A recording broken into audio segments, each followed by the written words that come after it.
American ပြည်ထောင်စုအကြောင်းပဲဖြစ်ပါတယ်။ဒီမှာမင်းတို့ကို American ပြည်ထောင်စုရဲ့ဒီနေရာနဲ့အကျယ်ဝန်းကိုရှင်းပြမယ်။ပထမဆုံးဒါကိုမရှင်းခင်မှာကမ္ဘာကြီးကို continent လို့ခေါ်တဲ့တိုက်ကြီး9တိုက် ocean လို့ခေါ်တဲ့သမုဒ္ဒရာကြီး40နဲ့ဖွဲ့စည်းထားကြောင်းကိုမင်းတို့သိရှိပြီးဖြစ်ပါတယ်။ဒါကြောင့်အခုသင်ကြားမယ့် American ပြည်ထောင်စုဟာဆိုလို့ရှိရင်အဲ့တိုက်ကြီးတွေကမှမြောက်အမေရိကတိုက်လို့ခေါ်တဲ့တိုက်ကြီးထဲမှာပါဝင်နေတယ်။ဟုတ်ပြီနော်။အဲ့တိုက်ကဒီနေရာကိုပြောရမယ်ဆိုလို့ရှိရင်တော့American ပြည်ထောင်စုဟာဆိုလို့ရှိရင်ပြည်နယ်50နဲ့ဖွဲ့စည်းထားတယ်။အဲ့ထဲမှာမှပင်မနယ်မြေ48ပြည်နယ်ရတော့သူ့ရဲ့ဒီပင်မနယ်မြေမှာရှိနေတယ်။တစ်ဆက်တည်းရှိတဲ့ပြည်နယ်48ခုလေးရတော့25ဒီဂရီနဲ့49ဒီဂရီအကြား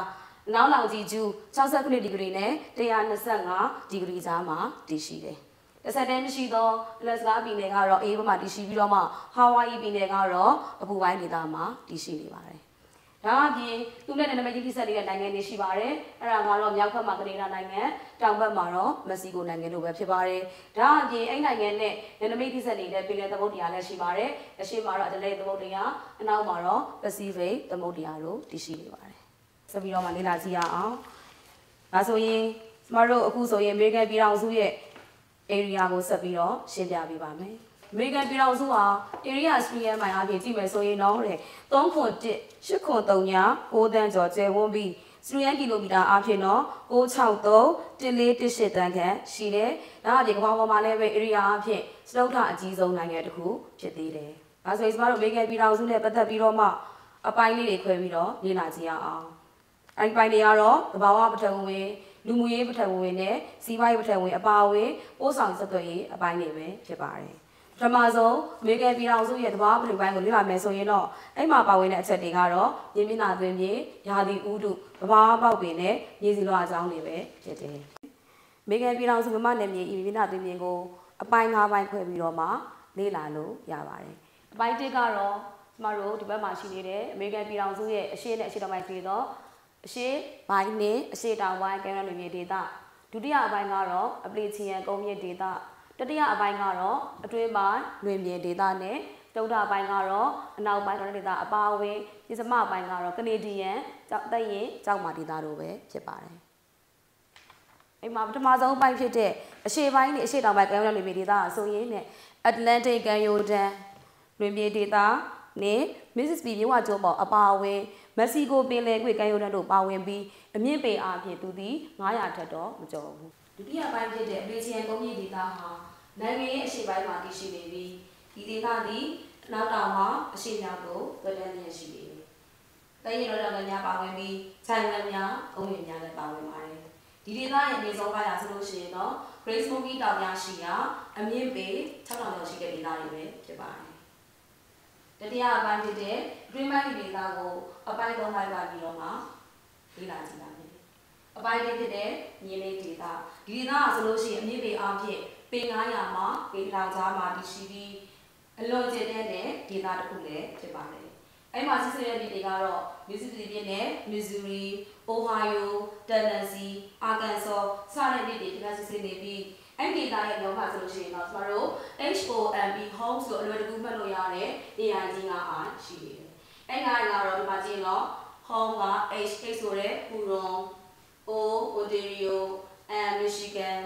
E Erie နဲ့ S လို့ခေါ်တဲ့ Superior ရန်ကုန်ပဲဖြစ်ပါတယ်။ဒုတိယအပြည့်မဲ့ပြည်ဒေသဒုတိယပိုင်းဖြစ်တဲ့လွင်မြေဒေသခေါ်လွင်မြေကြီးဒေသဒီဒေသဆိုလို့ရှိရင်အမြင့်ပေအားဖြင့်တော့ပေ1000ကနေပြီးတော့မှ4000ကျော်တည်ရှိတယ်။သူကအနောက်ဘက်ကိုမြင့်တက်သွားတာကိုတွေ့ရတယ်။တွင်းမပြည်ဒေသရဲ့အပိုင်းဆုံးဖြစ်တဲ့ကုန်းမြင့်ဒေသကတော့တဲ့ဒီဒေသကြီးရဲ့အတောင်ပိုင်းမှာတည်ရှိနေပြီး Ozark နဲ့ Washington ကုန်းမြင့်တို့တည်ရှိတဲ့ဒေသပဲဖြစ်ပါတယ်။တရင်ကြောင့်မှာများနဲ့တည်ဆောက်ထားပြီးတည်ဆောက်ထားတဲ့အတွက်ကြောင့်မလို့တိုက်စားမှုဒဏ်ကိုများစွာခံနိုင်ရရှိပြီးတော့မှကျွင်းကြံတော်များဖြစ်လည်းပဲတည်ရှိနေပါတယ်။အဲ့ဒီသားရဲ့အဆုံးမှာရှိတဲ့တောင်ကတော့အမြင့်ပေ2000ကျော်လောက်ပဲရှိပါတယ်။နောက်ပိုင်းဒေသအကြောင်းကိုဆက်လက်ပြီးတော့မှဆွေးနွေးကြရအောင်။နောက်ပိုင်းဒေသမှာဆိုရင်တော့ပထမဆုံးပိုင်းဖြစ်တဲ့ Rocky တောင်တန်းများအဲ့ဒေသဆိုလို့ရှိရင်တောင်မြောက်သွက်တန်းနေပြီးအချို့တောင်တွေကတော့ ပေတသားတောင်ကျော်လောက်မြင့်တာကိုတွေ့ရပါတယ်ဒုတိယပိုင်းဖြစ်တဲ့သုံးမြင့်နေတဲ့ဂျိုင်ဝမ်ဒေသကိုပြောမယ်ဆိုရင်ဒီဒေသကဆိုလို့ရှိရင် Rocky တောင်တန်းနဲ့ Pacific တောင်တန်းတွေအကြားမှာတည်ရှိတဲ့အပြင်သူ့အပိုင်းမှာဆိုရင်တော့ Colorado ကုန်းမြင့် Columbia ကုန်းမြင့်နဲ့ဂျိုင်ဝမ်တွေပါဝင်တာကိုတွေ့ရတယ်ဒေသမှာရှိသော Colorado မြင့်ရဆိုလို့ရှိရင်နဲ့ California ကွေတဲ့တို့စီးဝင်သွားတာကိုလေ့လာသိရှိရမယ်။ကျမတို့တတိယပိုင်းဖြစ်တဲ့ Pacific တောင်တန်းများဒီဒေသကတော့ပြည်ကောင်းကျော်မြင့်နဲ့ Sierra Nevada နဲ့ Cascade တောင်တန်းများ California ဂျိုင်ဝမ်နဲ့ပေ8000အထိမြင့်တဲ့ကယ်ရိုလိုင်းတောင်တန်းတွေပါဝင်တာကိုတွေ့ရမယ်။ California ဂျိုင်ဝမ်မှာဆိုရင်တော့ Sacramento မြင့်နဲ့San Joaquin မြစ်တို့စီးဆင်းနေပြီးနောက်ပိုင်းမှာဆိုရင်တော့ Columbia မြစ်စီးဆင်းတာကိုတွေ့ရပါတယ်။ဒီစမအပိုင်းဖြစ်တဲ့ Canadian တရင်ကျောက်မာဒေသအကြောင်းကိုဆက်လက်ပြီးတော့ဆွေးနွေးကြရအောင်။ဒီဒေသကဆိုလို့ရှိရင်အသက်အရည်ဆုံးကျောက်တွေနဲ့တိစောက်ထားပြီးတော့မှကနေဒါနိုင်ငံမှာအကျယ်ပြန့်ဆုံးတည်ရှိတယ်။သူ့မှာပါရှိတဲ့ဒေသတွေကတော့ Adirondack တောင်များ Superior ရေအိုင်အီတောင်ဘက်နဲ့အနောက်ဘက်ရှိတောင်ကုန်းများပါဝင်တာကိုတွေ့ရပါတယ်။ဆက်လက်ပြီးစက်တဲမရှိတဲ့ပြည်နယ်ဖြစ်သော Alaska ပြည်နယ်နဲ့ Hawaii ပြည်နယ်တို့ရဲ့မိလာတင်တွေကိုဆွေးနွေးကြရအောင်။ Alaska ပြည်နယ်မှာဆိုရင်တော့ Root တောင်တန်း Alaska တောင်တန်းနဲ့ Aleutian တောင်တန်းတို့ရှိပြီးAlaska တောင်တန်းမှာရှိနေတဲ့ McKinley တောင်တန်းဟာဆိုလို့ရှိရင်အမြင့်ပေ2000ကျော်မြင့်တဲ့တောင်ထုတ်လေတစ်ခုဖြစ်ပါတယ်။ဒီတောင်ဟာဆိုလို့ရှိရင်မြောက်အမေရိကတိုက်တစ်ခုလုံးရဲ့အမြင့်ဆုံးတောင်ထိပ်လည်းဖြစ်နေပါတယ်။ဒေသရဲ့မြေလေးဒေသတွေကိုတော့အာတိတ်ကမ်းရိုးလက်နဲ့ဘယ်ရင်းပင်လယ်ကမ်းရိုးလက်တို့မှာတွေ့ရှိရပြီးအဓိကမြစ်ကတော့ယူကိုမြစ်ပဲဖြစ်ပါတယ်။နောက်တစ်ပိုင်းဖြစ်သော Hawaii ပြည်နယ်မြေလာတွေပြောရမယ်ဆိုရင်တော့သူသည်ပစိဖိတ်သမုဒ္ဒရာအောက်ခင်းပြင်မှမီးတောင်ပောက်ကွဲမှုတွေကြောင့်ဖြစ်ပေါ်လာတဲ့ကျွန်းတွေပဲဖြစ်တယ်။ဒီကမြေသူ့မှာတွေ့ရမယ့်ကျွန်းတွေကတော့ Hawaii, Maui, Kauai နဲ့ Oahu ကျွန်းတွေဖြစ်ပြီးအခြားကျွန်းငယ်တွေလည်းပဲရှိနေသေးတယ်။ Hawaii ကျွန်းမှာရှိနေတဲ့ Mauna Kea နဲ့ Mauna Loa မီးတောင်အားဆိုရင်ပင်လယ်ရေမျက်နှာပြင်အထက်ပေတသားတောင်ခန့်အထိမြင့်မားတာကိုလည်းတွေ့နိုင်တယ်။ဆက်လက်ပြီးအမေရိကန်ပြည်ထောင်စုရဲ့ရာသီဥတုမျိုးစားကြောင်းကိုဆွေးနွေးကြရအောင်။အမေရိကန်ပြည်ထောင်စုရဲ့ရာသီဥတုကိုပြုပြင်ဖန်တီးတဲ့အကြောင်းရင်းတွေကတော့ latitude လိုက်ဒီနေရာကွဲပြားမှုတောင်တန်းများသက်တမ်းတည်ရှိမှုဥတုလိုက်လေးဆိုင်များရွေးရှားမှုရေစီးကြောင်းများတည်ရှိမှုနဲ့ရေအိုင်ကြီးများတည်ရှိမှုတို့ကလည်းနိုင်ငံရဲ့ပတ်ဝန်းကျင်ဒေသရဲ့ရာသီဥတုကိုပြုပြင်ဖန်တီးပေးပါတယ်။ရာသီဥတုကိုပြုပြင်ဖန်တီးတဲ့အကြောင်းရင်းတွေကြောင့်ရာသီဥတုအမျိုးအစား10မျိုးကိုတိလျာလိုက်ခန်းစားရတဲ့နိုင်ငံပဲဖြစ်ပါတယ်။မင်းတို့လည်းကိုအောင်လို့စမားကရာသီဥတုနဲ့သူ့မှာရှိတဲ့သဘောအပေါက်ပင်တွေကိုနှိုင်းယှဉ်ပြီးတော့မှပြောပြပေးမယ်။အမေရိကန်ပြည်ထောင်စုရဲ့အရှေ့တောင်ပိုင်းမှာဆိုရင်တော့ပူပိုင်းဆိုရာသီဥတုကိုရရှိပြီးပူပိုင်းထင်းယူဒေါ်တွေကိုတွေ့ရတဲ့အပြင်အဲ့ဒေသမှာဆိုရင်တော့အနီရောင်နဲ့အဝါရောင်ပေါ်စောဆန်မြေစီလွှာများရှိတာကိုလည်းတွေ့နိုင်ပါတယ်။နိုင်ငံရဲ့အရှေ့ပိုင်းမှာနွေဆိုကုန်းဆိုးရာသီဥတုခန်းစားရပြီးတမာပိုင်းရွက်တော်များပေါက်ရောက်တဲ့အပြင်တွေ့ရမယ့်မြေစီလွှာကတော့မိခိုးညိုပေါ်စောဆန်မြေစီလွှာတွေပဲဖြစ်ပါတယ်။အရှေ့ကျော်မှာဆိုရင်တော့နွေအေးဆိုကုန်းဆိုးရာသီဥတုကိုခန်းစားရပြီးရွက်ပြက်နှင့်ထင်းရှူရောပြွန်တော်ပေါက်ရောက်ကအညိုရောင်ပေါ်စောဆန်မြေစီလွှာများကိုတွေ့ရှိရတယ်။နောက်ပိုင်းကလည်းဒေသနဲ့ပစိဖိတ်ကမ်းရိုးဒေသမှာဆိုရင်တော့အနောက်ဘက်ကမ်းခြေပင်လယ်ဆိုးရာသီဥတုနဲ့မြေထဲပင်လယ်ရာသီဥတုကိုခန်းစားရပြီးသူ့ဒေသမှာပေါက်ရောက်တဲ့အပင်တွေကတော့ထင်းရှူတော်တွေဖြစ်ပါတယ်။တွေ့နိုင်မယ့်မြေစီလွှာကတော့မိခိုးညိုပေါ်စောဆန်မြေစီလွှာတွေပဲဖြစ်ပါတယ်။ကယ်လီဖိုးနီးယားတောင်ပိုင်းမှာကန်နာရာသီဥတုကိုခန်းစားရပြီးတွေ့ရမယ့်သဘာဝပေါက်ပင်တွေကတော့ချာပါရဲခေါ်မြေထဲပင်လယ်ချုံပုတ်တော်များပေါက်ရောက်ပြီးတွေ့ရမယ့်မြေစီလွှာကတော့ကန်နာရမြေစီလွှာများပဲဖြစ်ပါတယ်။တွင်းပိုင်းလူမျိုးဒေသမှာဆိုရင်စုကုန်းဆိုးရာသီဥတုကိုခန်းစားရပြီးဒေသရဲ့အရှေ့ပိုင်းမှာဆိုရင်တော့မြက်ပင်ရှည်များနောက်မှာဆိုရင်တော့မြက်ပင်တိုများပေါက်ရောက်ကမြက်ပင်ရှည်ပေါက်ရာဒေသမှာဆိုရင်ပရီမြေစီလွှာများကိုတွေ့ရပါတယ်။ကန်နာရဒေသမှာဆိုရင်တော့စတက်ရာသီဥတုကိုခန်းစားရပြီးခြုံလွယ်နဲ့ရှားဆောင်ပင်များပေါက်ရောက်ကရှာနိုဇန်နဲ့ချက်စနက်မြေစီလွှာတို့ရှိတာကိုတွေ့ရပါတယ်။ဒီစားရှိနေသောပြည်နယ်တစ်ခုဖြစ်တဲ့အလက်စကာပြည်နယ်ရဲ့ရာသီကိုပြောမယ်ဆိုရင်တော့ဒေသရဲ့အရှေ့တောင်ပိုင်းနဲ့တောင်ပိုင်းဒေသမှာဆိုရင်အာတိန်ရာသီကိုခန်းစားရပြီးထင်းရှူတော်များပေါက်ရောက်ကပေါ်စောမြေစီလွှာများကိုတွေ့ရပါတယ်။လက်စကာပြည်နယ်ရဲ့မြောက်ပိုင်းမှာဆိုရင်တော့တန်ဒရာရာသီကိုခန်းစားရပြီးတစ်ကတ်မော်ပင်ရင်းကြီးပင်များသာပေါက်ရောက်ကတန်ဒရာမြေစီလွှာများရှိတာကိုတွေ့ရပါတယ်။ဟာဝိုင်ပြည်နယ်မှာဆိုရင်တော့ဥပိုင်းပုတ်တုံရာသီဥတုဥပိုင်းစပါလာရာသီဥတုကိုခန်းစားရကမိုးများသောအပိုင်းမှာအပူပိုင်းပေါက်ပင်များပေါက်ရောက်၍မိုးနေသောဒေသမှာဆိုရင်တော့စူးပင်နဲ့ချုံပင်များသာပေါက်ရောက်ပြီးဂဝင်နဲ့ဂဝင်ဆန်မြေစီလွှာများကိုတွေ့နိုင်ပါတယ်။လုံးမြေစီလွှာများကိုတော့ညင်ဝမ်းနှင့် ရင်းဝကျုံပေါ်ဒေသတွေမှာတွေ့နေပါတယ်ဆက်လက်ပြီးအမေရိကန်ပြည်ထောင်စုရဲ့လူမှုရေးပထဝီအပိုင်းကိုဆွေးနွေးကြရအောင်ဆရာမအမေရိကန်ပြည်ထောင်စုက area ပြည်လည်းကြီးတယ်မြေမျက်နှာသူမိကလည်းမညီတော့လူနေများပြီးအစိတ်ကျဲလည်းမညီနိုင်ဘူးပေါ့နော်ဟုတ်ပါတယ်အမေရိကန်ပြည်ထောင်စုရဲ့2013ခုနှစ်စီးရင်အရာကြည့်မယ်ဆိုရင်နိုင်ငံရဲ့လူဦးရေကတော့ခန့်မှန်းခြေလူဦးရေတန်းပေါင်း318တန်းကျော်နေထိုင်ပြီးမြို့နေလူဦးရေကတော့85ရာခိုင်နှုန်းကျေးလက်နေလူဦးရေကတော့25ရာခိုင်နှုန်းရှိတာကိုတွေ့ရပါတယ်လူဦးရေတစ်လုံးကတော့100မှာ100ရာခိုင်နှုန်းလောက်သာရှိနေပါတယ်ရမြလူဦးရေတည်မှုကတော့တစ်စရီယမ်မိုင်မှာဆိုရင်တော့86ရောက်နေထိုင်ကြောင်းကိုလေ့လာသိရှိရပါမှာလူနေစိတ်ကျဲကိုပြောရမယ်ဆိုရင်တော့စက်မှုလုပ်ငန်းကုန်သွယ်ရေးလုပ်ငန်းနဲ့ပို့ဆောင်ရေးလုပ်ငန်းဖွံ့ဖြိုးတိုးတက်ဖြစ်သောနိုင်ငံရဲ့အရှိန်ပိုင်းရှိနေသောအတ္တလန်တိတ်ကမ်းရိုးတန်းနှင့်အလယ်ပိုင်းပြည်နယ်များမှာလူနေအစိမ့်ဆုံးဖြစ်ပြီးလွင်ပြင်ကြီးပိုင်းနှင့်အနောက်ဘက်တောင်တန်းဒေသတွေမှာတော့လူနေကျဲပြီးတစ်စရီယမ်မှာဆိုရင်တော့20လောက်ပဲနေထိုင်တာကိုတွေ့ရပါတယ်။လက်စကားပြည်နယ်မှာဆိုရင်တစ်စရီယမ်မိုင်နဲ့လူဦးရေတယောက်နှုန်းဟာဝိုင်ပြည်နယ်မှာဆိုရင်တစ်စရီယမ်မိုင်နဲ့လူဦးရေ190လောက်နေထိုင်တာကိုတွေ့ရပါတယ်။လူမျိုးရပြောမယ်ဆိုရင်တော့အမေရိကန်ပြည်ထောင်စုဟာ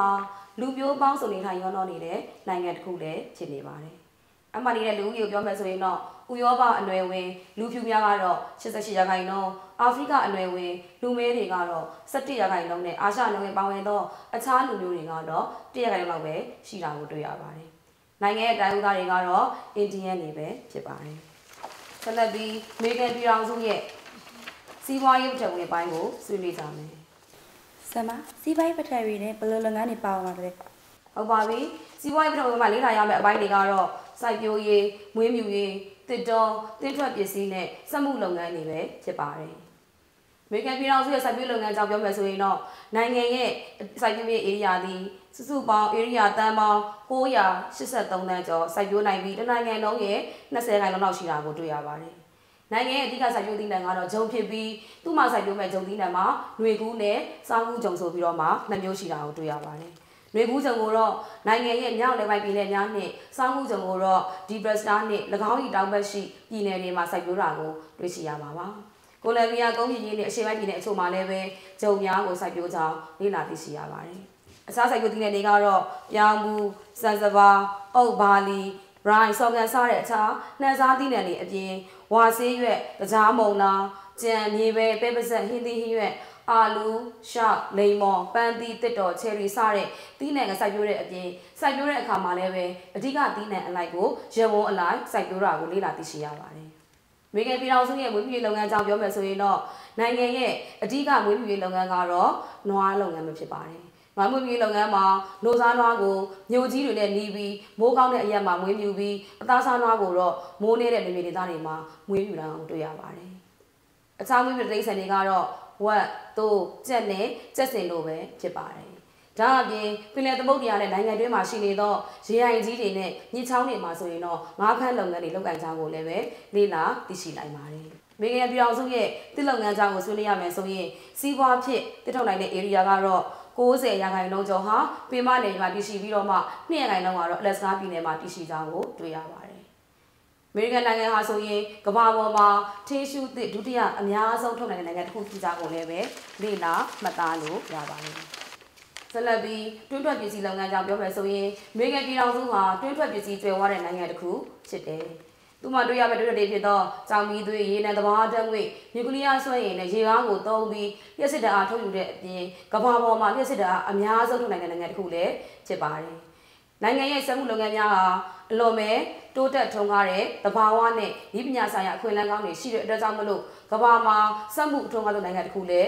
းဖြစ်ပါတယ်။တွင်းလက်ပစ္စည်းကျော်ရတဲ့ကြောင့်အဓိကစက်မှုလုပ်ငန်းတွေကတော့တန်နဲ့တန်မဏိအခြားသတ္တုပစ္စည်းစက်ပစ္စည်းရေမျိုးမျိုးဓာတုဗေဒလုပ်ငန်းအီလက်ထရောနစ်ပစ္စည်းအထည်ရက်လုပ်ငန်းစားတောက်ဆိုင်ရာတစ်တောထွက်ပစ္စည်းလုပ်ငန်းစတဲ့လုပ်ငန်းတွေလည်းပါဝင်တာကိုလေ့လာသိရှိရပါတယ်။စက်မှုလုပ်ငန်းအများဆုံးဒေသကိုပြောပါဆိုရင်တော့နိုင်ငံရဲ့အရှိန်အဝါတွေ့ရှိရပြီးအနောက်ပိုင်းတောင်ပိုင်းနဲ့ပစိဖိတ်ကမ်းဒေသတွေမှာလည်းပဲတိုးချက်လုပ်ကိုင်နေတာကိုတွေ့နိုင်ပါတယ်။အခုဆိုရင်အမေရိကန်ပြည်ထောင်စုရဲ့ပိုးဆောင်ဆက်သွယ်ရေးနဲ့မျိုးစည်းများအကြောင်းကိုဆွေးနွေးကြမယ်။အမေရိကန်ပြည်ထောင်စုဟာဖွံ့ဖြိုးနိုင်ငံတစ်ခုဖြစ်တဲ့အကြောင်းမလို့နိုင်ငံရဲ့ပို့ဆောင်ရေးလုပ်ငန်းမှာပါဝင်တဲ့လုပ်ငန်းတွေကတော့ရထားလမ်း၊ကားလမ်း၊ရေချောင်း၊လေချောင်းတွေနဲ့ဆက်သွယ်ထားတာကိုလေ့လာသိရှိရပါတယ်။လူဦးရေထူထပ်သောအရှေ့ပိုင်းမှာဆိုရင်မိရထားလမ်းကားလမ်းတွေကိုပိုက်ကွန်တစ်ခွဲဆက်တန်းတည်ရှိနေပြီး လူနေကျဲတဲ့တောင်တော်နယ်ဒေသမှာဆိုရင်တော့အဓိကတွေ့ရတဲ့ဒေသတွေကတော့အနောက်ပိုင်းဒေသနဲ့အရိဇန်ဒေသမှာဆိုရင်တော့ကားလန်မိရထားလန်နေပါတာကိုတွေ့ရမယ်။လက်စကားပြည်နယ်မှာဆိုရင်မိရထားလန်ကားလန်နေပါပါတယ်။ရေကြောင်းခီးအနေနဲ့ရေရိုင်ကြီးများစိန်လောတဲ့ရေကြောင်းခီး Mississippi နဲ့မြစ်လက်တက်စတဲ့လမ်းတွေကတော့နိုင်ငံရဲ့အကြီးကရေကြောင်းလမ်းတွေပဲဖြစ်ပါတယ်။ပင်လယ်ကြောင်းခရီးသွားလာမယ်ဆိုရင်တော့အရှိတ်ဘက်ကမ်းမှာရှိနေတော့အဓိကသင်္ဘောဆိပ်မျိုးတွေနဲ့အနောက်ဘက်ကမ်းမှာရှိနေတဲ့အဓိကသင်္ဘောဆိပ်ကမ်းမျိုးတွေရှိတာကိုလည်းပဲတွေ့နိုင်ပါတယ်။ဟာဝိုင်ပြည်နယ်ရှိဟိုလိုလူမျိုးမှာဆိုလို့ရှိရင်ပစိဖိတ်သမုဒ္ဒရာမှာအရေးကြီးတဲ့သင်္ဘောဆိပ်နဲ့လေဆိပ်ရုပ်တစ်ခုရှိကြောင်းလည်းပဲကျမတို့လေ့လာသိရှိရမှာပါ။လေကြောင်းတဲ့ပို့ဆောင်ရေးလုပ်ငန်းတွေလည်းကြည့်မယ်ဆိုရင်တော့မြို့များစွာကိုလေကြောင်းဖြင့်သွားလာနိုင်တဲ့အပြင်ပြည်ဆိုင်ရာလေဆိပ်အများအများရှိတာကိုလည်းပဲတွေ့နိုင်ပါတယ်။ဒီလိုပုံပုံများအနေနဲ့ကြည့်မယ်ဆိုရင်ချုံဝါရင်မျိုးမျိုးစက်ပစ္စည်းစလင်းတဲ့ပစ္စည်းတို့ကိုတင်ပို့ပြီးရေနံတန်တက်တူရိုင်းပူပိုင်းထွက်စားသောက်ကုန်များဖြစ်သောကြားကော်ဖီစတဲ့ကုန်ပစ္စည်းတွေကိုပြည်ပကနေပြီးတော့မှဝယ်ယူတင်သွင်းတာကိုတွေ့ရှိရပါတယ်။မေဂန်ပြည်တော်စုရဲ့မြို့ကြီးများပြောမယ်ဆိုရင်တော့မေဂန်ပြည်တော်စုရဲ့အဓိကမြို့ကြီးတွေကတော့ New York, Los Angeles, Chicago, Houston, Philadelphia, San Diego, Detroit, San Francisco စတဲ့မြို့တွေဖြစ်ပြီးတော့မှနိုင်ငံရဲ့မြို့တော်ကတော့ Washington DC မြို့ပဲဖြစ်ပါတယ်။ရှေ့ပိုင်းရှိမျိုးများပါဆိုရင်တော့တမျိုးနဲ့မျိုးဆက်သွားတယ်ဆိုတာကိုလေ့လာသိရှိရမှာဖြစ်ပါတယ်။ဒါဆိုရင်ကျမတို့အခုလေ့လာပြီးတဲ့အမေရိကန်ပြည်ထောင်စုရဲ့သဘာဝပထဝီဝင်စီးပွားရေးပထဝီဝင်လူမှုရေးပထဝီဝင်နဲ့ပို့ဆောင်တဲ့လုပ်ငန်းများအကြောင်းကိုပြီးသွားပြီဆိုရင်အမေရိကန်ပြည်ထောင်စုရဲ့area အဖြစ်ကြည့်မယ်ဆိုရင်အမေရိကန်ပြည်ထောင်စုဟာကမ္ဘာပေါ်မှာစတုတ္ထအကြီးဆုံးနိုင်ငံတစ်ခုဖြစ်တယ်။ဒါအပြင်အမေရိကန်ပြည်ထောင်စုပြည်ထောင်စုပြင်ကိုအပိုင်း၅ပိုင်းခွဲပြီးလေ့လာနိုင်ကြောင်းလည်းလေ့လာသိရှိရတယ်လို့ရာသီဥတုမျိုးစား10မျိုးကိုလည်းပဲခန်းစားနိုင်တဲ့နိုင်ငံဖြစ်ကြောင်းကိုလည်းပဲသိပါပါ။အမှဆိုရင်မှတစ်ခုလောက်မေးချင်တာကတော့အမေရိကန်ပြည်ထောင်စုရဲ့ပြည်မနာသွင်းပြင်အပိုင်းကြီး၅ပိုင်းကိုမှတ်ပြီးပါသလား။မှတ်ပါတယ်။ကြပြောကြည့်အောင်အပိုင်းတစ်ကစေဘာနဲ့အစေတောင်ပိုင်းကယူရန်ပြည်ဒေသအပိုင်း2ကအတေချီယကုန်မြင့်ဒေသအပိုင်း3ကအတွင်းပိုင်းပြည်ဒေသအပိုင်း4ကနောက်ပိုင်းတောင်တန်းဒေသအပိုင်း5ကကနေဒီရဲ့သေချာမာဒေသဒါအပြင်ပို့ဆောင်ရေးဆက်သွယ်ရေးမြို့ပြဖွံ့ဖြိုးတိုးတက်တဲ့နိုင်ငံတစ်ခုဖြစ်ကြောင်းကိုသိရှိနားလည်ပြသောကြောင့်ကျမတို့ဒီသင်ခန်းစာကိုဒီနေရာမှာပဲရန်နာလိုက်ပါမယ်။မင်္ဂလာပါဆရာမကျေးဇူးပါတယ်ဆရာမမတော်နာမည်တော်တုံးရှိကြမည်